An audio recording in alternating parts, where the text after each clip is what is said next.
నమస్కారం. News vision కు స్వాగతం. ముందుగా వార్తల్లోని ముఖ్యాంశాలు.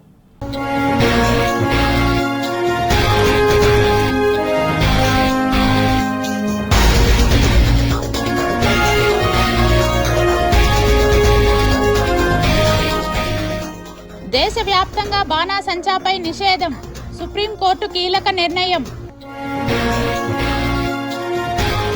వరల్డ్ బుక్ ఆఫ్ రికార్డ్స్ లో చంద్రబాబు మనవడు, ఫాస్టెస్ట్ చెక్మేట్ సాల్వర్ గా నారా దేవాంశ్. భక్తులకు అలర్ట్, శ్రీవారి ఆలయంలో వీఐపీ బ్రేక్ దర్శనాలు రద్దు.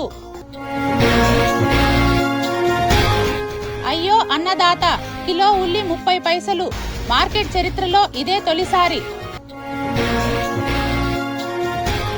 దక్షిణ మధ్య రైల్వే కీలక నిర్ణయం, తిరుపతికి 52 ప్రత్యేక రైళ్ల కేటాయింపు.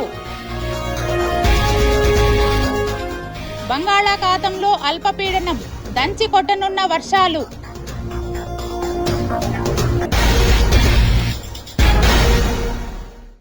రెండు రోజుల పాటు నిర్వహించిన మహిళా సాధికారతపై పార్లమెంట్ శాసనసభ కమిటీల జాతీయ సదస్సు ఘనంగా ముగిశాయి. జాతీయ స్థాయిలో మొట్టమొదటిగా మహిళా సాధికారిత సదస్సు రాష్ట్ర ప్రభుత్వం తరపున తిరుపతి నగరం ఆతిథ్యం ఇవ్వడం విదితమే. మొదటి రోజు ఆదివారం మహిళా సాధికారిక పార్లమెంట్ శాసనసభ కమిటీ జాతీయ సదస్సు ఘనంగా ప్రారంభమైనది. మొదటి రోజు పలు అంశాలను లోక్సభ స్పీకర్ ఓం బిర్లా అధ్యక్షతన అంశాలకు సంబంధించిన విషయాలను ఆమోదించారు. రెండో రోజు జాతీయ సదస్సుకు రాష్ట్ర గవర్నర్ అబ్దుల్ నజీర్ ముఖ్య అతిథిగా హాజరైనారు.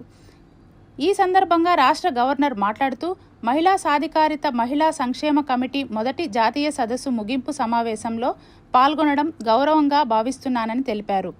అదేవిధంగా పవిత్రమైన తిరుపతి నగరాన్ని ఎంచుకోవడం సంతోషకరమని, కమిటీ చేసిన సూచనలు, ప్రభుత్వ విధానాలు రూపకల్పన సమాజంలో సార్వత్రిక మార్పులు తీసుకొని కీలక పాత్ర పోషిస్తున్నట్లు చెప్పారు. Religion played a significant role in ancient Indian society. Equal emphasis was given to education through religious scriptures. Women were given equal recognition within the society, and they participated in all activities and functions along with men without any discrimination. Here I am reminded of the following Sanskrit shloka, which defines the importance of women in a family. This is applicable to the country also. The dependence of women upon their fathers, husbands and sons was primarily due to the reason that they did not have the right to property. Hindu co-personary. They were no longer independent and became dependent upon the male-dominated society. దేశంలో మహిళల ఆధ్వర్యంలో వికసిత్ భారత్ కేంద్ర బిందువుగా నిలుస్తుందని Lok Sabha speaker Om Birla వెల్లడించారు. చారిత్రాత్మకంగా మహిళా సాధికారతకు అంకితమైన పార్లమెంటరీ సదస్సు ముగింపు సమావేశంలో మహిళా సాధికారత కోసం స్థిరమైన ఆర్థిక సాధికారత అవసరాన్ని లోక్సభ స్పీకర్ ఓం బిర్లా ప్రస్తావించారు. 2 రోజుల పాటు జరిగిన మహిళా సాధికారిక పార్లమెంట్ శాసనసభ కమిటీ జాతీయ సదస్సులో లోక్సభ స్పీకర్ ఓం బిర్లా మీడియా సమావేశాన్ని ఏర్పాటు చేశారు. ये अधिवेशन इस संकल्प के साथ कि देश की सभी महिलाएं सामूहिकता के साथ सामाजिक और आर्थिक परिवर्तन के साथ नया नेतृत्व भी विकास होगा और देश के अंदर हर महिला को आर्थिक सहभागी बना सकेंगे. सामाजिक आंदोलन के अंदर महिलाओं का योगदान बढ़ेगा और टेक्नोलॉजी के माध्यम से हम देश की महिलाओं को जोड़कर किस तरीके से टेक्नोलॉजी का उपयोग करके, तकनीकी का नई उपयोग कर कर हम महिलाओं को आर्थिक सशक्तिकरण की दिशा में बहुत बड़ा योगदान इस सम्मेलन के माध्यम से होगा. విశాఖపట్నం తిరుపతి మధ్య ప్రత్యేక రైలు నడవనున్నాయి. విశాఖపట్నం తిరుపతి స్పెషల్ ట్రైన్ ఈ నెల 15 నుంచి నవంబర్ 24 వరకు ప్రతి సోమవారం అందుబాటులో ఉంటుంది. తిరుపతి విశాఖపట్నం రైలును ఈ నెల 16 నుంచి నవంబర్ 25 వరకు ప్రతి మంగళవారం నడపనున్నట్లు వివరించారు. ఈ మార్గంలో మొత్తం 22 సర్వీసులు నడుస్తాయి. ఇక తిరుపతి అనకాపల్లి తిరుపతి మధ్య అక్టోబర్ 5 నుంచి అక్టోబర్ 27 వరకు మొత్తం 8 ప్రత్యేక రైళ్లను నడపడానికి ఏర్పాట్లు చేసినట్లు అధికారులు పేర్కొన్నారు. మరోవైపు సంబల్పూర్ ఈరోడ్ మధ్య కూడా రైల్వే శాఖ ప్రత్యేక సర్వీసులను ప్రకటించింది. సంబల్పూర్ నుంచి ఈరోడ్ వెళ్లే రైలు సెప్టెంబర్ 17 నుంచి నవంబర్ 26 వరకు ప్రతి బుధవారం ప్రయాణిస్తుంది. తిరుగు ప్రయాణంలో ఈరోడ్ సంబల్పూర్ రైలు సెప్టెంబర్ 19 నుంచి నవంబర్ 28 వరకు ప్రతి శుక్రవారం సర్వీసు అందిస్తుందని రైల్వే అధికారులు తెలిపారు. ఈ మార్గంలో కూడా మొత్తం 22 ప్రత్యేక రైళ్లు నడవనున్నాయి. ప్రయాణికులు ఈ అవకాశాన్ని సద్వినియోగం చేసుకోవాలని రైల్వే శాఖ సూచించింది. వరల్డ్ బుక్ ఆఫ్ రికార్డ్స్ అవార్డును వెస్ట్ మినిస్టర్ హాల్లో దేవాంశ్ ఈ గౌరవాన్ని అందుకోవడం చాలా గర్వంగా ఉందని ముఖ్యమంత్రి చంద్రబాబు నాయుడు తెలిపారు. ముఖ్యమంత్రి చంద్రబాబు నాయుడు దేవాంశ్కు అభినందనలు తెలిపారు. గురువుల మార్గనిర్దేశంలో నెలల పాటు కష్టపడి ఈ ఘనత సాధించాడని పేర్కొన్నారు. 175 పజిల్స్లో ఫాస్టెస్ట్ చెక్మేట్ సాల్వర్ రికార్డు పట్ల గర్విస్తున్నానని అన్నారు. వరల్డ్ బుక్ ఆఫ్ రికార్డ్స్ అవార్డును సెప్టెంబర్ 14న వెస్ట్ మినిస్టర్ హాల్లో దేవాంశ్ ఈ గౌరవాన్ని అందుకోవడం చాలా గర్వంగా ఉందని మంత్రి నారా లోకేష్ తెలిపారు. ఇదో ప్రత్యేకమైన ఘనతని వ్యాఖ్యానించారు. ఒక తండ్రిగా పుత్రోత్సాహం పొందుతున్నానని హర్షం వ్యక్తం చేశారు. 10 ఏళ్ల వయసులోనే ఆలోచనలకు పదును పెడుతూ ఒత్తిడిలో ప్రశాంతంగా ఉంటూ అంకిత భావంతో దేవాంశ్ చెస్ నేర్చుకున్నాడని తెలిపారు. అతడి కష్టాన్ని, గంటల తరబడి కఠోర శ్రమను తండ్రిగా ప్రత్యక్షంగా చూశానని అన్నారు. అటు దేవాంశ్ అవార్డు సాధించడంపై టీడీపీ శ్రేణులు కూడా హర్షం వ్యక్తం చేస్తున్నారు. సీఎం చంద్రబాబు వరల్డ్ లీడర్, ఆయన మనవడు వరల్డ్ రికార్డ్ హోల్డర్ అంటూ టీడీపీ వర్గాలు సంబరాలు చేసుకుంటున్నాయి. దేవాంశ్ అంకుటిత శ్రమతో పాటు తల్లి నారా బ్రాహ్మణి, తండ్రి నారా లోకేష్, కోచ్ కె రాజశేఖర్ రెడ్డి ప్రోత్సాహం అందించినట్టు టీడీపీ వర్గాలు తెలిపాయి. గతేడాది డిసెంబర్ నెలలో దేవాంశ్ చదరంగంలో ప్రపంచ రికార్డు నెలకొల్పాడు. చదరంగంలో అత్యంత క్లిష్టమైన 175 పజిల్స్ను వేగంగా పరిష్కరించడం ద్వారా కేవలం 9 ఏళ్ల వయసులోనే ఫాస్టెస్ట్ చెక్మేట్ సాల్వర్ 175 పజిల్స్ రికార్డును సొంతం చేసుకున్నారు. వ్యూహాత్మకమైన ఆట తీరుతో 11 నిమిషాల 59 సెకండ్లలో చెక్మేట్ పజిల్స్ను దేవాంశ్ పూర్తి చేసి ప్రపంచ రికార్డును నెలకొల్పాడు. ఈ నేపథ్యంలో తాజాగా లండన్లో నిర్వహించిన world book of records award ప్రదానోత్సవంలో నిర్వాహకుల చేతుల మీదుగా దేవాంశ్ అవార్డు అందుకున్నారు. మొన్నటి వరకు రైతులను కాస్త ఆదుకున్న ఉల్లి నేడు కన్నీరు పెట్టిస్తోంది. కిలో ఉల్లి ధర 30 పైసలకు పడిపోయింది. ఉల్లి ధర ఇంతలా పతనం కావడం కర్నూలు మార్కెట్ చరిత్రలో ఇదే తొలిసారని పేర్కొంటున్నారు అన్నదాతలు. ప్రస్తుతం మార్కెట్లో కిలో ఉల్లి ₹1 కూడా పలకడం లేదని, కిలో 30 పైసలు మాత్రమే ఉందని పేర్కొంటున్నారు. ప్రస్తుతం మార్కెట్కు భారీగా ఉల్లి వస్తోంది. క్వింటాల్ ఉల్లి 1200కు కొనుగోలు చేస్తున్న మార్క్ఫెడ్ కొనుగోలు చేసిన ఉల్లిని తిరిగి వేలం వేసి వ్యాపారులకు విక్రయిస్తున్నారు. వేలంలో కనీస ధర క్వింటాల్ ₹30 పలుకుతోంది. అంటే కిలో ఉల్లి ధర 30 పైసలకు పడిపోయింది. ఉల్లి దిగుబడి ఉన్నా రాబడి లేదని రైతులు ఆవేదన వ్యక్తం చేస్తున్నారు. గతేడాది ఉల్లి పంటకు క్వింటాలుకు సుమారు 6,000 వరకు ధర వచ్చింది. దీంతో ధర ఆశాజనకంగా ఉంటుందని రైతులు ఈ ఏడాది సాగు చేశారు. ప్రస్తుత ధర వారికి కన్నీరు తెప్పిస్తోంది. వర్షాలు కురుస్తుండడంతో పంట కుళ్ళిపోతుంది. ఉల్లిని కర్నూలు మార్కెట్కు తీసుకెళ్తున్న కొనేవారు కరువయ్యారు. దీంతో సరుకును తిరిగి తీసుకెళ్లలేక అక్కడే వదిలి వెళ్ళిపోతున్న ఘటనలు ఉన్నాయి. మార్క్ఫెడ్ ద్వారా కొనుగోలు చేసిన ఉల్లిని విక్రయించేందుకు అధికారులు చేస్తున్న ప్రయత్నాలు ఫలించడం లేదు. ఇప్పటి వరకు 5,000 టన్నులు కొనుగోలు చేశారు.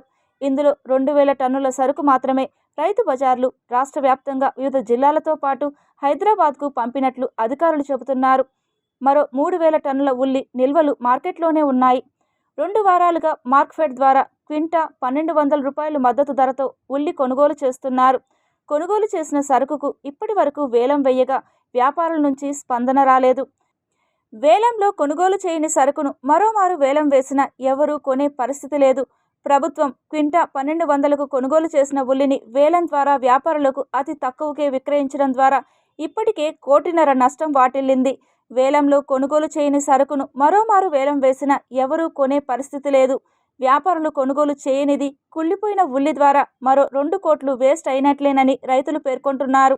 తిరుమల శ్రీవారి ఆలయంలో ప్రతి పండుగ శుభ కార్యక్రమం ప్రత్యేకతను సంతరించుకుంటుంది. మంగళవారం ఆలయంలో జరగనున్న కోయిల్ ఆల్వార్ తిరుమంజనం కారణంగా వీఐపీ బ్రేక్ దర్శనాలను రద్దు చేసినట్లు తిరుమల తిరుపతి దేవస్థానం అధికారులు ప్రకటించారు. తిరుమలలో ప్రతి త్రైమాసికంలో ఒకసారి జరిగే ఈ తిరుమంజనం ఆలయంలో అత్యంత ముఖ్యమైన ఆచారాల్లో ఒకటి. దీని ఉద్దేశం ఆలయంలోని అంతర్గృహాన్ని పవిత్రం చేయడం, దైవశక్తి విరాజిల్లే ప్రదేశాన్ని శుద్ధి చేయడం, ఆలయంలోని ప్రధాన గర్భగృహం, ఆవరణ ప్రాంగణం, ముక్కోటి దేవతల విగ్రహాలు, దైవపీఠాలు ఈ ప్రత్యేక పూజలో పవిత్ర జలాలతో, ఔషధ మూలికలతో శుద్ధి చేయబడతాయి. శ్రీవారికి సమర్పించే ప్రతి పూజ కూడా ఈ శుద్ధితో మరింత శోభను సంతరించుకుంటుంది. కోయిల్ ఆల్వార్ తిరుమంజనం జరుగుతున్న రోజు భక్తుల రద్దీని నియంత్రించేందుకు, అలాగే పూజలో ఏ విధమైన అంతరాయం కలగకుండా ఉండేందుకు టీటీడీ ప్రతిసారి వీఐపీ బ్రేక్ దర్శనాలను రద్దు చేస్తుంది. ఈసారి కూడా అదే ఆచారాన్ని కొనసాగిస్తూ రేపు వీఐపీ దర్శనాలు ఉండవని అధికారికంగా ప్రకటించారు. అయితే సాధారణంలాగే సర్వదర్శన టోకెన్లు, సాధారణ సర్వదర్శన క్యూలైన్ ద్వారా భక్తులు స్వామివారిని దర్శించుకునే అవకాశం ఉంటుంది. రేపు తిరుమంజనం అనంతరం ఆలయంలో జరిగే మరో ముఖ్యమైన సేవ అష్టదళ పాద పద్మారాధన. ఈ సేవలో స్వామివారికి అష్టదళ 8 రేకుల తామరాకుల రూపంలో పాద పద్మాలను ఆరాధిస్తూ ప్రత్యేక పూజలు నిర్వహిస్తారు. టీటీడీ విజిలెన్స్ పోలీస్ అధికారులతో అదనపు ఈవో వెంకయ్య చౌదరి సమన్వయ సమావేశం నిర్వహించారు. సెప్టెంబర్ 24 నుండి అక్టోబర్ 2వ తేదీ వరకు నిర్వహించనున్న శ్రీవారి సాలకట్ల బ్రహ్మోత్సవాల నేపథ్యంలో టీటీడీ అదనపు ఈవో సిహెచ్ వెంకయ్య చౌదరి తిరుమలలోని అన్నమయ్య భవన్లో సోమవారం తిరుపతి ఎస్పీఎల్ సుబ్బరాయుడుతో కలిసి టీటీడీ విజిలెన్స్ పోలీసు అధికారులతో సమన్వయ సమావేశం నిర్వహించారు. ఈ సమావేశంలో భక్తుల భద్రత, రవాణా, పార్కింగ్, క్రౌడ్ మేనేజ్మెంట్ అంశాలపై విస్తృతంగా చర్చించారు. ఈ సందర్భంగా అదనపు ఈవో మీడియాతో మాట్లాడుతూ బ్రహ్మోత్సవాల్లో తీసుకోవాల్సిన భద్రతా చర్యలపై అధికారులతో చర్చించి ప్రణాళికలు సిద్ధం చేసినట్లు తెలియజేశారు. భక్తుల సౌకర్యార్థం ఏపీఎస్ఆర్టీసీ ద్వారా రోజుకు 435 బస్సులు నడుస్తున్నాయని, దీని ద్వారా రోజుకు సుమారు 1,60,000 మంది భక్తులకు పికప్ డ్రాప్ సౌకర్యం కల్పించవచ్చని చెప్పారు. తిరుపతిలోని 23 పార్కింగ్ ప్రదేశాలను వాహనాల పార్కింగ్ కోసం సిద్ధం చేస్తున్నట్లు వెల్లడించారు. మాడ వీధుల్లోని గ్యాలరీల్లో 1,85,000 నుండి 2 లక్షల వరకు భక్తులు కూర్చునే సదుపాయం ఉందని, భక్తులకు ఎలాంటి అసౌకర్యం కలగకుండా వాహన సేవలను తిలకించేందుకు వీలుగా ఏర్పాట్లు చేస్తున్నట్లు వెల్లడించారు. 4,200 మంది పోలీసులు, 1,500 మంది విజిలెన్స్ సిబ్బందితో కట్టుదిట్టమైన భద్రత ఏర్పాట్లు చేస్తున్నట్లు పేర్కొన్నారు. కమాండ్ కంట్రోల్ సిస్టమ్ ద్వారా క్రౌడ్ మూవ్మెంట్, రద్దీ పాయింట్లను రియల్ టైం మానిటరింగ్ చేసేందుకు చర్యలు చేపట్టామని చెప్పారు. ముఖ్యమంత్రి రాజ్యాంగపరమైన అధినేతలు వీఐపీల రాకపోకలకు ప్రత్యేక ఎంట్రీ, ఎగ్జిట్ ప్లాన్ సిద్ధం చేస్తున్నట్లు చెప్పారు. సోషల్ మీడియాలో తప్పుదారి పట్టించే ప్రచారాన్ని వెంటనే కౌంటర్ చేసేందుకు ప్రత్యేక టీంలను ఏర్పాటు చేస్తున్నట్లు తెలియజేశారు. వీలైనంత వరకు సురక్షితమైన పబ్లిక్ ట్రాన్స్పోర్ట్ సేవలను వినియోగించుకోవాలని ఈ సందర్భంగా అదనపు ఈవో భక్తులకు విజ్ఞప్తి చేశారు. ఈ కార్యక్రమంలో టీటీడీ సివిఎస్ఓ మురళీకృష్ణ, అదనపు ఎస్పీ రామకృష్ణ, ఇతర అధికారులు పాల్గొన్నారు. పిలిగ్రిమ్ యొక్క దర్శనానికి సంబంధించి, సేఫ్టీ అండ్ సెక్యూరిటీకి సంబంధించి, అలానే విజిలెన్స్ సెక్యూరిటీకి సంబంధించి, దీనికి సంబంధించి ఒక ప్లాన్ డిఫరెంట్ ప్లాన్స్ ఉంటాయి. ఆ ప్లాన్స్లో కూడా ఎక్కడెక్కడ కోఆర్డినేషన్ అవసరం అవుతుంది అనే దాన్ని పూర్తి స్థాయిలో కులంకుశంగా డిస్కస్ చేయడం జరిగింది. దీనివల్ల మరింతగా క్లారిటీ వచ్చింది. క్లారిటీ ఏంటంటే మనకి ఎగ్జాక్ట్గా లాస్ట్ ఇయర్ని డేటాను బేస్ చేసి ఎంతమంది రాబోతున్నారని ఒక అంచనాకు వచ్చాం. అలానే లాస్ట్ ఇయర్ వెహికల్స్ ఎన్ని వచ్చాయి, పబ్లిక్ ట్రాన్స్పోర్ట్ సిస్టంలో ఎన్ని వెహికల్స్ వచ్చాయి, అలానే ఎంత పార్కింగ్ ప్లేస్ ఉంటే ఎంత అలో చేశాము, అలానే కింద పార్కింగ్ సిస్టాన్ని ఎలా స్ట్రెంథన్ చేశాము, దాని ద్వారా మనకి ఎక్కడా కూడా పిలిగ్రిమ్స్కి ఏ రకంగా ఇబ్బంది లేకుండా పబ్లిక్ ట్రాన్స్పోర్ట్ సిస్టంలో తీసుకొచ్చి, అలానే పబ్లిక్ ట్రాన్స్పోర్ట్ సిస్టంలో కింద దాకా ఎలా వాళ్ళని డ్రాప్ చేయొచ్చు అనేది కానీ నిరంతరంగా డిస్కస్ చేయడం జరిగింది. దాంట్లో ప్రధానంగా ఏంటంటే ఏపీఎస్ఆర్టీని కూడా ఇన్వాల్వ్ చేయండి, బీసీలో వాళ్ళు కూడా పార్టిసిపేట్ చేశారు. విద్యా వైద్యానికి మాజీ సీఎం వైఎస్ జగన్మోహన్ రెడ్డి ప్రత్యేక ప్రాధాన్యత ఇచ్చారని వైఎస్ఆర్సీపీ నేత, టీటీడీ మాజీ చైర్మన్ భూమన కరుణాకర్ రెడ్డి అన్నారు. ఇంత దారుణంగా ఈ ప్రభుత్వ వ్యవహార శైలి ఇలా ఉంటే మా మీద, జగన్మోహన్ రెడ్డి గారి మీద ప్రైవేటీకరణ చేస్తున్నారు అని ఆయన మీద ఒక విషయాన్ని నింద మోపితే TV5లోను ఇతర జగన్మోహన్ రెడ్డికి వ్యతిరేకంగా ఉండేటువంటి ఛానల్స్లోను మీరు ప్రైవేటు బస్సుల్లో పోరా, ప్రైవేటు హెలికాప్టర్లలో పోరా అని వింత తిక్క మాటలు మాట్లాడి మా మీద విషయాన్ని నింపాలనేటువంటి ప్రయత్నం.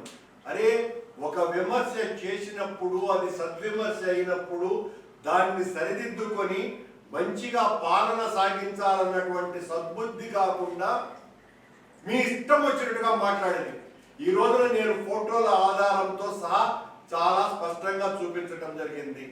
జగన్మోహన్ రెడ్డి గారికి ఆ ఆలోచన రాకుండా ఉంటే చిన్నపిల్లల యొక్క ఆరోగ్యం బాగుపడాలి, ఈ రాష్ట్రంలో అనేక మంది పిల్లలు చిన్నతనంలోనే గుండె సంబంధిత వ్యాధులకు గురవుతున్నారు అని ఆయనకు వచ్చినటువంటి ఆ గొప్ప ఆలోచన ఆయన కాలంలోనే 3,000 మందికి పైగా పిల్లలు 15 మంది గుండె మార్పిళ్లే చేసుకోగలిగినారు. స్విమ్స్ యొక్క దుస్థితి ఇంత దారుణంగా ఉంది, ఈ స్విమ్స్ ఆసుపత్రిని ఆధునీకరించాలా అన్నటువంటి అతి గొప్ప ఆలోచన ఆయన చేస్తే వరుస చోరీలకు పాల్పడుతున్న దొంగల ముఠాను అరెస్టు చేశారు పలమనేరు డీఎస్పీ ప్రభాకర్. జరిగిన హౌస్ థెఫ్ట్ కేసులో ముద్దాయిని పట్టుకోవడం జరిగింది. అతని అలపాల శివ, నేటివ్ ఆఫ్ కాకినాడ. అతను డిగ్రీ కంప్లీట్ అయిపోయిన తర్వాత గాలి తిరుగుతూ దొంగతనాలు నేర్చుకొని ఇంతకుముందు కాకినాడలో 12 దొంగతనాలు చేశాడు. ఎంఓ పెట్టిన కాకినాడ పోలీసులు అరెస్ట్ చేసి పంపడం జరిగింది. దాని తర్వాత అతను హైదరాబాద్ వెళ్ళి హైదరాబాద్లో ఫిల్మ్ ఇండస్ట్రీలో కొన్ని రోజులు పనిచేసి మళ్ళీ బయటకు వచ్చి మళ్ళీ దొంగతనాలు చేసే ఉద్దేశంతో మొన్న 31వ తారీఖున రామూర్తి నాయుడు వాళ్ళ ఇంట్లో వెళ్ళి దొంగతనం చేయడం జరిగింది. వాళ్ళ కంప్లైంట్ పేరుకి మనం కేసు కట్టాము. 604 గ్రాములు బంగారాన్ని వాళ్ళకు తెలియక కొద్దిగా వెయిట్ ఎక్కించారు. బట్ ఇంటాక్ట్ బంగారం ఏదైతే పోయిందో చిన్న 1 గ్రాముతో సహా చిన్న గింకులతో సహా మొత్తం ఇంటాక్ట్ బంగారు ముద్దాగా రికవర్ చేయడం అయింది. మొత్తం ఇదైపోయింది. ఇతని మీద ఉన్న 40 కేసులు ఇంకేమున్నాయి మొత్తం చూసుకుంటే గత చరిత్రలో చూస్తే ఆల్రెడీ ప్రూవ్డ్ చాలా కేసులు ముద్దాయి. ఇంకా ఏమన్నా తెలియని కేసెస్ కూడా విచారిస్తాము. రామచంద్రాపురం మండలంలోని బ్రహ్మర్షి గురూజీ సిద్ధేశ్వర తీర్థ ఆశ్రమాన్ని మారిషస్ ప్రధానమంత్రి నవీన్ చంద్ర రామ్గోళం, వీణా రామ్గోళం కుటుంబ సమేతంగా సందర్శించారు. రామచంద్రాపురం మండలం సి రామాపురంలో ఉన్న బ్రహ్మర్షి గురూజీ సిద్ధేశ్వర తీర్థ ఆశ్రమాన్ని మారిషస్ ప్రధానమంత్రి డాక్టర్ నవీన్ చంద్ర రామ్గోళం సోమవారం సందర్శించారు.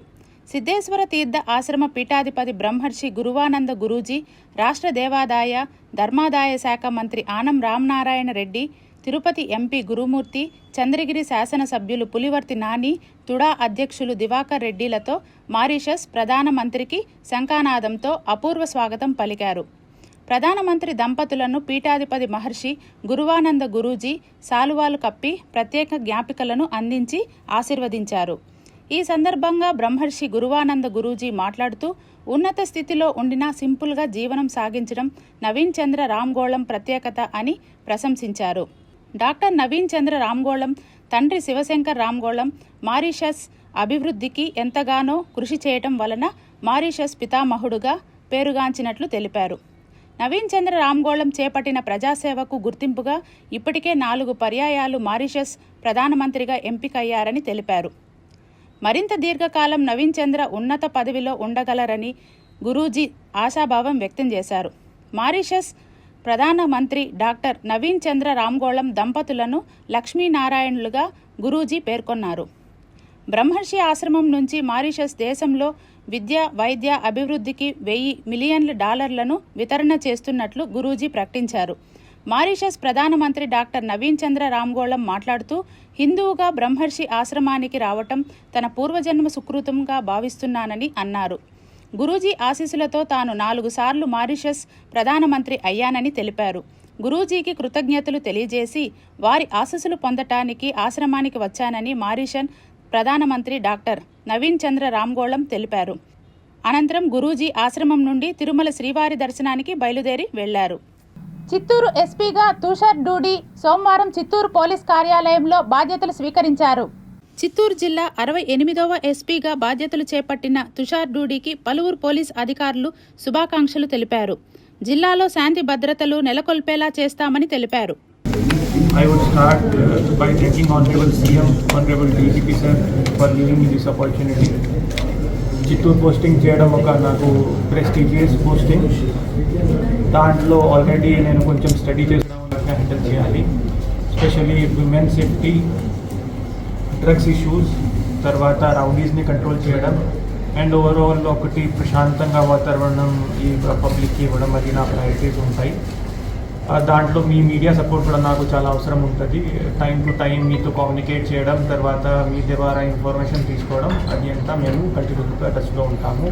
తిరుచానూరు శ్రీ పద్మావతి అమ్మవారిని ఆంధ్రప్రదేశ్ రాష్ట్ర శాసనసభ ఉపసభాపతి రఘురామకృష్ణంరాజు దర్శించుకున్నారు. పద్మావతి అమ్మవారిని రాష్ట్ర డిప్యూటీ స్పీకర్ రఘురామకృష్ణంరాజు సోమవారం దర్శించుకున్నారు.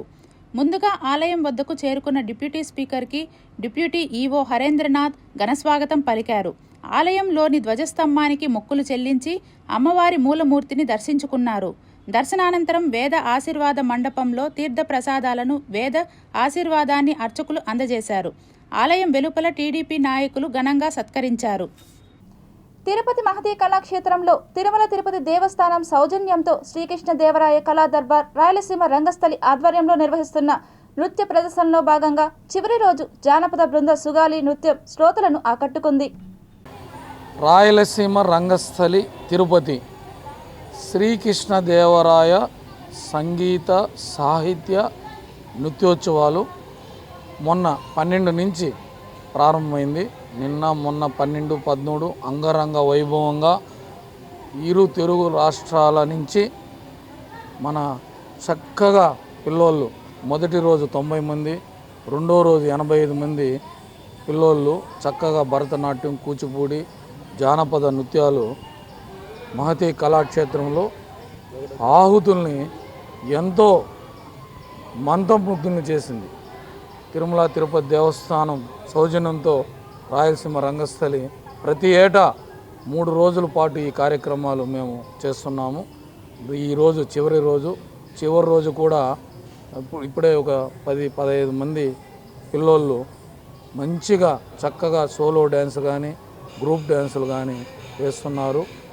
ఈరోజు చివరి రోజు. ఈ 3 రోజుల పాటు వివిధ విభాగాల్లో సోలోలో కానీ గ్రూప్లో కానీ జానపదం కానీ భరతనాట్యం కానీ కూచిపూడి నృత్యాల్లో ప్రతిభ కనబరిచిన వారికి ప్రథమ, ద్వితీయ, తృతీయ క్యాష్ అవార్డులు, అలాగే ఈ నృత్యాలు నేర్పించే గురువులకి నాట్య ప్రధాన అవార్డులు కూడా ఇస్తున్నాము. ఈరోజు చివరి రోజు అందరూ పాల్గొని దీన్ని దిగ్విజయం చేయండి. సాయంత్రం ఉంటుంది బహుమతి ప్రధానోత్సవం. ఈ బహుమతులు కాకుండా ప్రతిభ కనబరిచిన వాళ్ళు కూడా పార్టిసిపేట్ అయిన ప్రతి ఒక్కరికి ప్రశంసా పత్రంతో కూడా మన వేడుకొండల వెంకటేశ్వర స్వామి షీల్డ్ని మేము వాళ్ళకి బహుకరిస్తున్నాం. ఆంధ్రప్రదేశ్ ప్రభుత్వ జూనియర్ లెక్చరర్స్ అసోసియేషన్ రాష్ట్ర అధ్యక్షుడిగా రెండవసారి రవి ఎన్నిక కావడం హర్షణీయమని ప్రిన్సిపల్ సంఘం రాష్ట్ర అధ్యక్షులు గోపాల్ రెడ్డి తెలిపారు.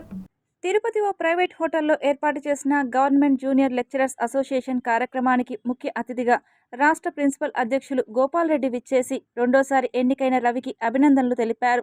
జూనియర్ లెక్చరర్స్ ఎదుర్కొంటున్న సమస్యలను పరిష్కరించేందుకు రవి అర్హుడని అన్నారు. ఆ సందర్భంలో నేను కూడా ప్రశ్నకి అడిగినా అదే సమాధానం వచ్చింది. కానీ ఓపెన్గా పేపర్ లేదని మనం చెప్పలేము, చేయలేము. కానీ ఇప్పుడు మాత్రం స్ట్రాంగ్గా మనం ఒక బాడీ ఏర్పడింది కాబట్టి సాధించుకుందాం. మన ప్రైమరీ మెంబర్స్ అందరికి కూడా మనం మనవంతుగా జీజీఎల్ ఉంది, ఏం చేస్తారు, ఏం చేస్తున్నారు మీరు అంటే ఎలక్ట్ అయిన తర్వాత హ్యాపీగా వెళ్ళిపోతున్నారు, మిగతా వాళ్ళన్నట్టుగా మీరు ఎగ్జామ్ డ్యూటీ చేసుకుంటున్నారని అపవాదం మనం తొలగించుకుందాం. కామధేను వాహనంలో భక్తులను కటాక్షించారు విఘ్నేశ్వర స్వామివారు. శ్రీ స్వామివారి వార్షిక బ్రహ్మోత్సవాల్లో భాగంగా 19వ రోజు ఆదివారం రాత్రి కామధేను వాహన సేవ వైభవంగా సిద్ధి బుద్ధి సమేత శ్రీ వరసిద్ధి వినాయక స్వామివారు కాణిపాక పురవీధుల్లో గ్రామోత్సవం నిర్వహించడం జరిగింది. ఈ కార్యక్రమంలో దేవస్థానం ఈవో పెంచల కిషోర్, ఆలయ అధికారులు, కామధేను వాహన ఉభయదారులు తదితరులు పాల్గొన్నారు. విశ్వశాంతికై ప్రతి ఏడాదిలాగే ఈ ఏడాది కూడా భగవాన్ విశ్వకర్మ యజ్ఞ మహోత్సవంను తిరుపతి గాలి వీధిలోని కాళికా పరమేశ్వరి దేవాలయంలో నిర్వహించనున్నట్లు తిరుపతి నగర స్వర్ణకార సంఘం సభ్యులు తిరుపతి ప్రెస్ క్లబ్ వేదికగా తెలియజేశారు. ప్రతి సంవత్సరము 25 సంవత్సరాలుగా శ్రీ శ్రీ విశ్వకర్మ యజ్ఞ మహోత్సవము జరుపుకుంటున్నాము. అది స్వర్ణకారుల ఆధ్వర్యంలో నిర్వహించబడుతుంది. కావున విశ్వబ్రాహ్మణ కుటుంబాలు మరియు తిరుపతి పుర ప్రజలు అందరూ ఈ యజ్ఞ మహోత్సవానికి హాజరవ్వాల్సిందిగా కోరుకుంటున్నాము. శ్రీమద్ విరాట్ విశ్వకర్మ భగవానుని 17వ తేదీ ఈ నెల బుధవారము ప్రతి సంవత్సరము 25 సంవత్సరాలుగా మేము శ్రీ కాళికా పరమేశ్వర ఆలయంలో స్థానిక తిరుపతి శ్రీ కాళికా పరమేశ్వర ఆలయంలో ప్రతి సంవత్సరము 20 సంవత్సరాలు కంటిన్యూగా చేస్తూ వస్తున్నాము విశ్వకర్మ యజ్ఞ మహోత్సవం. ఇది విశ్వశాంతి కోసం అందరూ ప్రజలందరూ సర్వజీవులు బాగుండాలని మా యొక్క విశ్వబ్రాహ్మణ స్వర్ణకారుల తరపున ప్రతి సంవత్సరం చేస్తున్నాము. తిరుపతి ప్రజలందరూ కూడా ఈ యొక్క యజ్ఞ మహోత్సవానికి హాజరయ్యి దిగ్విజయం చేయవలసిందిగా కోరుచున్నాము. తిరుమల తిరుపతి ఘాట్ రోడ్ రూపకర్త శ్రీ మోక్షగుండం విశ్వేశ్వరయ్య 165వ జయంతి సందర్భంగా ఎస్వి యూనివర్సిటీ వద్ద గల వారి కాంస్య విగ్రహానికి బ్రాహ్మణ కోఆపరేటివ్ క్రెడిట్ సొసైటీ సభ్యులు పుష్పాంజలి ఘటించి ఘనంగా నివాళులు అర్పించారు. విశాఖపట్నం సాగర తీరం కోతకు కాకుండా మంచి పకడ్బందీ ప్లాన్ ఇచ్చినటువంటి మహానుభావుడు. అంతేకాకుండా తిరుపతి పట్టణం నుంచి తిరుమల వెళ్లేందుకు మొట్టమొదటి ఘాట్ రోడ్డు డిజైన్ చేయడము, నిర్మాణంలో పర్యవేక్షణ చేసి మన తిరుపతి పట్టణంలో ఉన్నటువంటి అనేకమైనటువంటి భవనాలకు ఆయన డిజైన్ ఇచ్చినటువంటి మహనీయుడు. ఆ మహనీయుని యొక్క స్ఫూర్తిని మనం ఈరోజు వారు చేసిన కర్ణాటక ప్రభుత్వానికి చేసిన సేవలకి కర్ణాటక పితామహుడుగా పేరు పొందాడు. ఆయన యొక్క సేవలను గుర్తించి భారత ప్రభుత్వం ఆయన జన్మదినం అయినటువంటి ఈరోజు ఇంజనీర్స్ డేగా ప్రకటించింది. మోక్షగుండ విశ్వేశ్వరయ్య గారి జయంతిని ఈరోజు ఆయన కాంస్య విగ్రహానికి పుష్పాంజలి ఘటించి ఘన నివాళి అర్పించాము. ఇంజనీర్స్ డేనే మన మోక్షగుండ విశ్వేశ్వరయ్య జయంతిని ఇంజనీర్స్ డేగా జరుపుకుంటున్నాము. ఈరోజు వేడుకొండల స్వామి వెంకటేశ్వర స్వామి దర్శనానికి మనమంతా మొదటి ఘాట్ రోడ్లో సుఖమయ ప్రయాణం చేసి స్వామివారిని దర్శించుకుంటున్నామంటే దానికి అప్పటిలో ఇంజనీర్ మోక్షగుండ విశ్వేశ్వరయ్య దానికి ప్లాన్ వేసి దాని నిర్మాణానికి ఆయన పాత్ర ఉంది. ఈరోజు ఇంజనీర్స్ డే సందర్భంగా ఆయన్ని స్మరించుకుంటూ టీటీడీలో దాదాపు 15 సంవత్సరాల నుండి ఖాళీగా ఉన్న ఎస్సీ ఎస్టీ బ్యాక్లాగ్ పోస్టులను రేపు జరగనున్న పాలక మండలి సమావేశంలో చర్చించి వెంటనే భర్తీ చేయాలని SC ST vigilance and monitoring committee సభ్యులు తిరుపతి ప్రెస్ క్లబ్ వేదికగా కోరారు. ఈరోజు ప్రెస్ మీట్ ముఖ్య కారణం ఏమరంటే తిరుమల తిరుపతి దేవస్థానంలో దాదాపు 15 సంవత్సరాల నుంచి ఎస్సీ ఎస్టీ బ్యాక్లాగ్ పోస్టులని భర్తీ చేయాలని మా డిమాండు. వివిధ చిత్తూరు జిల్లా ఉమ్మడి చిత్తూరు జిల్లా ఎస్సీ ఎస్టీ బ్యాక్లాగ్ పోస్టుల్లో కూడా 70% వారికి అవకాశం ఇవ్వాలి. ఇప్పటికే దాదాపు ఈ 15 సంవత్సరాల్లో దాదాపు 40% ఉద్యోగాలు కూడా రిటైర్డ్ అయిపోయినారు. వాళ్ళకి ఆ భర్తీని కూడా చేయాలని మేము డిమాండ్ చేస్తున్నాము. రేపు తిరుమల తిరుపతి దేవస్థానం పాలక మండలి సమావేశం జరుగుతూ ఉంది. అందులో ముఖ్యంగా ఈ యొక్క బ్యాక్లాగ్ పోస్టులని కూడా డిస్కస్ చేసి ఈ యొక్క భర్తీని భర్తీ చేయాలని మేము డిమాండ్ చేస్తున్నాము. తిరుపతి రుయా ప్రభుత్వ ఆసుపత్రిలో రాష్ట్ర ప్రభుత్వం అత్యాధునిక డయాగ్నోస్టిక్ ల్యాబ్ను ఏర్పాటు చేశారని సూపరింటెండెంట్ డాక్టర్ రాధా తెలిపారు. రాయలసీమకే తలమానికమైన రుయా హాస్పిటల్కు రాష్ట్ర ప్రభుత్వం అత్యాధునిక సౌకర్యాలతో నూతన భవనంలో డయాగ్నోస్టిక్ ల్యాబ్ను అందించిందని హాస్పిటల్ సూపరింటెండెంట్ రాధా తెలిపారు.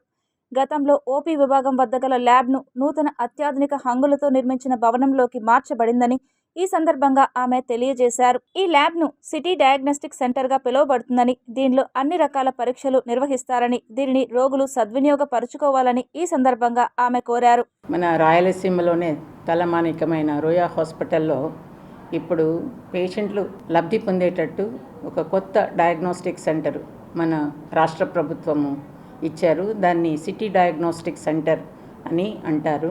అది ఇంతకు ముందున్న ఓపీ దగ్గర కాకుండా కొంచెం పైన సపరేట్గా ఒక రెడ్ కలర్ బిల్డింగ్, అది ఎర్ర రంగు ఉంది, దానికి బోర్డులు కూడా పెట్టున్నాము పేషెంట్లు సౌకర్యార్థము ఎలా వెళ్ళాలి అని. అక్కడికి వెళితే మనకి అన్ని రకములైన పరీక్షలు కూడా అన్ని విధాలుగా చేస్తారు. సో ఇది పేషెంట్లకు ఇంతకుముందు తెలియదు కాబట్టి ఇప్పుడు తెలియజేస్తున్నాను. ఇంతకుముందు ఓపీ దగ్గరే ఉండేది. ఓపీ దగ్గర నుంచి కొంచెము పై భాగంలో ఒక స్పెషల్ బిల్డింగ్ ఉంది, దానిలో స్పెషల్ ఎక్విప్మెంట్ కూడా ఉంది. ఇక్కడ అన్ని రకాలైన టెస్టులు చేస్తారు పేషెంట్లకు ఫ్రీగానే. సో దీన్ని ప్రజలందరూ కూడా ఉపయోగించుకొని సద్వినియోగం చేయాలని ఆశిస్తున్నాను. ఇప్పుడు కొన్ని సంక్షిప్త వార్తలు చూద్దాం. తిరుపతి నగరపాలక సంస్థ 8వ డివిజన్ కార్పొరేటర్ మునిరామిరెడ్డి పుట్టినరోజు వేడుకలను పురస్కరించుకొని ఆయన అభిమానులు ఘనంగా అన్నదాన కార్యక్రమాన్ని నిర్వహించారు. ఈ కార్యక్రమానికి ముఖ్య అతిథిగా కార్పొరేటర్ మునిరామిరెడ్డి విచ్చేసి అన్నదాన కార్యక్రమాన్ని ప్రారంభించారు. ఈ సందర్భంగా ఆయన మాట్లాడుతూ అన్నదానం చేయడంలో ఉండే తృప్తి మరి ఎందులోనూ లేదని, పుట్టినరోజు శుభకార్యాలు పేరుతో ధనాన్ని నిరుపయోగం చేయకుండా 10 మందికి అన్నం పెట్టడం ద్వారా మేలు చేకూరుతుందని తెలిపారు. పరుల్ యూనివర్సిటీ సంవిధాన్ పే చర్చ 2025 జాతీయ స్థాయిలో నిర్వహించిన మూట్ కోర్ట్ ఫలితాలలో అంబేద్కర్ గ్లోబల్ న్యాయ కళాశాల విద్యార్థులు మొదటి రన్నరప్ ప్రైజ్తో పాటు క్యాష్ అవార్డును కైవసం చేసుకున్నారు. తమ కళాశాల నుంచి చిన్మయ్, సాహితీ, హర్షిత పాల్గొని ఫస్ట్ రన్నరప్ ప్రైజులతో law commission of India honourable chairperson justice Dinesh Maheshwari, Delhi high court న్యాయమూర్తి జస్టిస్ జ్యోతి సింగ్, మధ్యప్రదేశ్ హైకోర్టు న్యాయమూర్తి జస్టిస్ విజయ్ కుమార్ శుక్లా చేతుల మీదుగా ఈ అవార్డు అందుకున్నారు. జాతీయ స్థాయిలో 110 కళాశాలల్లో పాల్గొన్న ఈ పోటీలలో అంబేద్కర్ గ్లోబల్ న్యాయ కళాశాల విద్యార్థులు ప్రతిభ కనబరిచి మొదట రన్నరప్ ప్రైజును అందుకున్నారని కళాశాల చైర్మన్ డాక్టర్ తిప్పారెడ్డి తెలియజేశారు. రీసెర్చ్ టెస్ట్లో సెకండ్ ప్రైజ్ను హర్షిత కైవసం చేసుకున్నట్లు తెలిపారు. Tirupati bullion gold jewellery and silver merchants association సమాచారం మేరకు తిరుపతి లోకల్ బులియన్ మార్కెట్లో బంగారం, వెండి ధరలు ఇలా ఉంటాయి. 24 క్యారెట్ల బంగారం 10 గ్రాముల ధర 1,12,720 రూపాయలు. 22 క్యారెట్ల బంగారం 1 గ్రాము ధర 10,148 రూపాయలు. వెండి 1 కేజీ ధర 1,32,300 రూపాయలు. రీటైల్ వెండి 1 గ్రాము ధర 135 రూపాయల 30 పైసలుగా ఉంటుంది. వార్తలు ముగించే ముందు ముఖ్యాంశాలు మరోసారి చూద్దాం.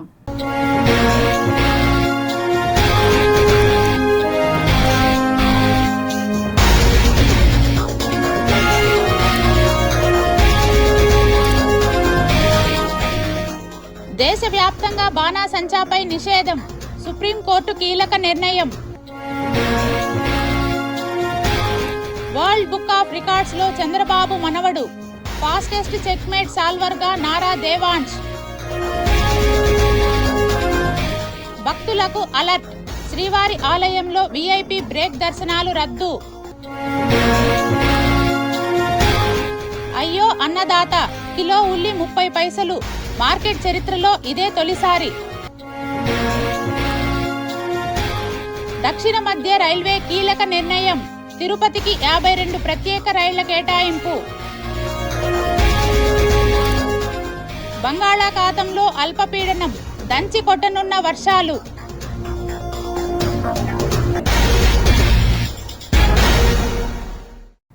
ఈ వార్తలు ఇంతటితో సమాప్తం. సమగ్ర సమాచారంతో న్యూస్ విజన్లో మళ్ళీ కలుద్దాం. అంతవరకు సెలవు. నమస్కారం.